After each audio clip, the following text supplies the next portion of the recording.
ತಮಗೆಲ್ಲರಿಗೂ KP excellent ಕ್ಲಾಸಸ್ಗೆ ಸ್ವಾಗತ. ಇವತ್ತಿನ ಈ ವಿಡಿಯೋದಲ್ಲಿ ನಾವು 10ನೇ ತರಗತಿ ಗಣಿತ ಭಾಗ 1 ಅದರಲ್ಲಿ ಬರುವಂತಹ 2ನೇ ಅಧ್ಯಾಯದ ಪ್ರಶ್ನೋತ್ತರಗಳನ್ನು ಇವತ್ತು ನಾವು ಅದನ್ನು ನೋಡ್ತಾ ಹೋಗೋಣ. ಸೊ 2ನೇ ಅಧ್ಯಾಯ ಬಹುಪದೋಕ್ತಿಗಳು. ಈ ಒಂದು ಅಧ್ಯಾಯದಲ್ಲಿ ಬರುವಂತಹ ಬಹುಪದೋಕ್ತಿಗಳು ಈ ಒಂದು ಅಧ್ಯಾಯದಲ್ಲಿ ಬರುವಂತಹ 1ನೇ ಅಭ್ಯಾಸದ ಲೆಕ್ಕಗಳನ್ನು ನಾವು ಇವತ್ತು ನೋಡೋಣ. ಅದ್ಯಾವುದು ಅಭ್ಯಾಸ ನೋಡ್ರಿ. 2.1 y is equal to p of x the ನಕ್ಷೆಗಳನ್ನು ಕೆಳಗೆ ಚಿತ್ರ 2.10 ರಲ್ಲಿ ನೀಡಿದ್ದು, ಇಲ್ಲಿ p of x ಎಂಬುದು ಬಹುಪದೋಕ್ತಿಯಾಗಿದೆ. ಪ್ರತಿ ಸಂದರ್ಭದಲ್ಲಿಯೂ p of x ದ ಶೂನ್ಯತೆಗಳನ್ನು ಕಂಡುಹಿಡಿಯಿರಿ ಅಂತ ಕ್ವಶನ್ ಕೇಳಿದಾರೆ ನೋಡ್ರಿ. ಸೊ ಇಲ್ಲಿ ಕ್ವಶನ್ಸ್ ಟೋಟಲ್ 6 ಕ್ವಶನ್ಸ್ ಇದಾವೆ. ಅದರಲ್ಲಿ ಫಸ್ಟ್ ಒನ್ ನೋಡ್ರಿ. ಈ ಕೊಟ್ಟಿರುವಂತಹ ಇದೊಂದು ವರ್ಗ ಬಹುಪದೋಕ್ತಿಯ ಒಂದು ನಕ್ಷಾರೂಪದ ಪ್ರತಿನಿಧಿಸುವಿಕೆ ಅವರು ನಿಮಗೆ ಕೊಟ್ಟಿದ್ದಾರೆ.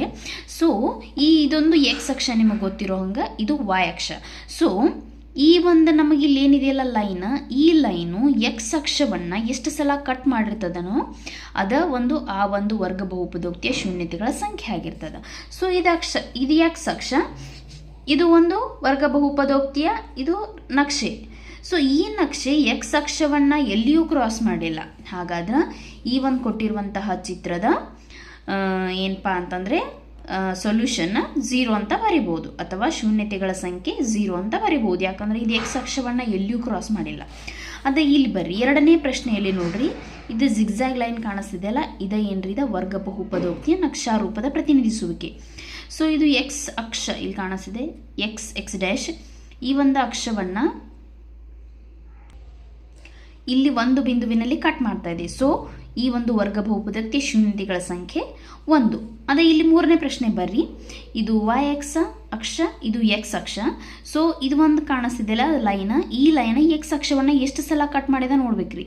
1 2 3. ಹಾಗಾದರೆ ಈ ಒಂದು ವರ್ಗ ಬಹುಪದೋಕ್ತಿಯ ಶೂನ್ಯತೆಗಳ ಸಂಖ್ಯೆ 3. ಇಲ್ಲಿ ಬರ್ರಿ 4ನೇ ಪ್ರಶ್ನೆ ನೋಡ್ರಿ.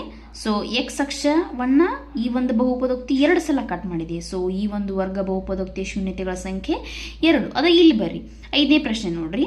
ಸೊ ಇದು y ಅಕ್ಷ, ಇದು ಎಕ್ಸ್ ಅಕ್ಷ. ಸೊ 1 2 3 4 4 ಸಲ ಕಟ್ ಮಾಡಿದೆ. ಸೊ ಈ ಒಂದು ವರ್ಗ ಬಹುಪದೋಕ್ತಿಯ ಶೂನ್ಯತೆಗಳ ಸಂಖ್ಯೆ 4 ಆಗಿದೆ. ಲಾಸ್ಟ್ ಕ್ವಶನ್ 6th ಒಂದು ಕ್ವಶನ್ ನೋಡ್ರಿ. ಇದು ಎಕ್ಸ್ ಅಕ್ಷವನ್ನು 1 2 3 3 ಸಲ ಕಟ್ ಮಾಡಿದೆ. ಸೊ ಈ ಒಂದು ವರ್ಗ ಬಹುಪದೋಕ್ತಿಯ ಶೂನ್ಯತೆಗಳ ಸಂಖ್ಯೆ 3. ನಾನು ಅದನ್ನು ಇದು ಉತ್ತರದಲ್ಲಿ ಬರೆದಿದ್ದೀನಿ, ನೀವು ಇಲ್ಲಿ ನೋಡ್ಬೋದು. ಸೊ ಅಭ್ಯಾಸ 2.1.